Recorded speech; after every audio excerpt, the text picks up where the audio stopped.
Terminal uniqueness کہ ایک بندہ ہے وہ سوچتا ہے کہ میں بہت امیر آدمی ہوں تو میں تو قانون توڑ سکتا ہوں.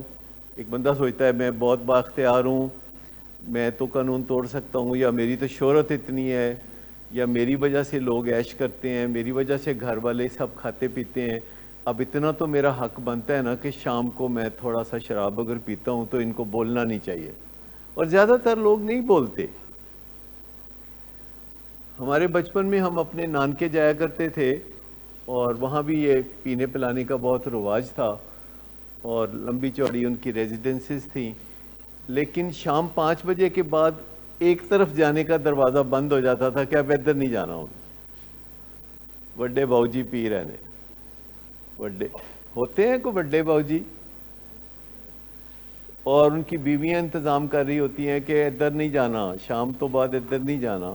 ہمیں بتا دیا جاتا تھا کہ شام کے بعد اس طرف کا رخ نہیں کرنا, ادھر ادھر پھرنا ہے, ادھر نہیں جانا, کیونکہ وہ بڑے باؤ جی جب پی رہے ہوتے ہیں تو ان کا حق ہوتا ہے کہ وہ پئیں, اور وہ سمجھتے ہیں کہ وہ ان کی وجہ سے لوگ اگر عیش و عشرت کرتے ہیں, کھانا کھاتے ہیں, اچھے کپڑے پہنتے ہیں, اسمارٹ فون استعمال کرتے ہیں, گاڑیاں استعمال کرتے ہیں اور بیوی زیورات استعمال کرتی ہے, تو اس سے ان کو حق ملتا ہے کہ وہ باہر نشہ کر لیں یا باہر کسی عورت سے تعلقات رکھیں یا رات کو 2 بجے آئیں,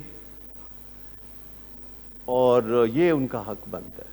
یہ ان کا حق کیوں بنتا ہے؟ کیونکہ وہ امیر آدمی ہے, وہ پڑھے لکھے آدمی ہے, وہ بڑے افسر ہیں, کما کے لاتے ہیں.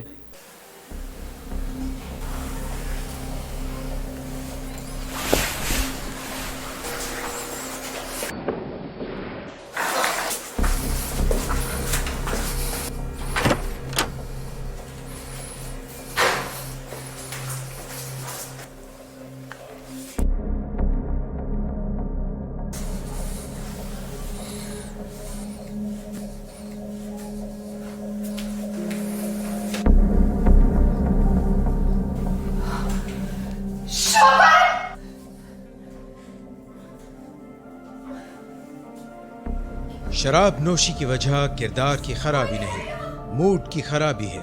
شراب نوشی کبھی بھی نشے کی بیماری میں بدل سکتی ہے. نشے کی بیماری ہر سٹیج پر قابل علاج ہے. مدد حاصل کیجیے کیونکہ وہ ایسا نہیں کرے گا. ولنگ ویز سے مدد حاصل کیجیے, کہیں سے بھی مدد حاصل کیجیے, لیکن فوری مدد حاصل کیجیے. جس معجزے کے انتظار میں آپ نے بہت دیر کر دی, اب وہ دستک دے رہا ہے. مدد حاصل کیجیے, مدد حاصل کیجیے, مدد حاصل کیجیے.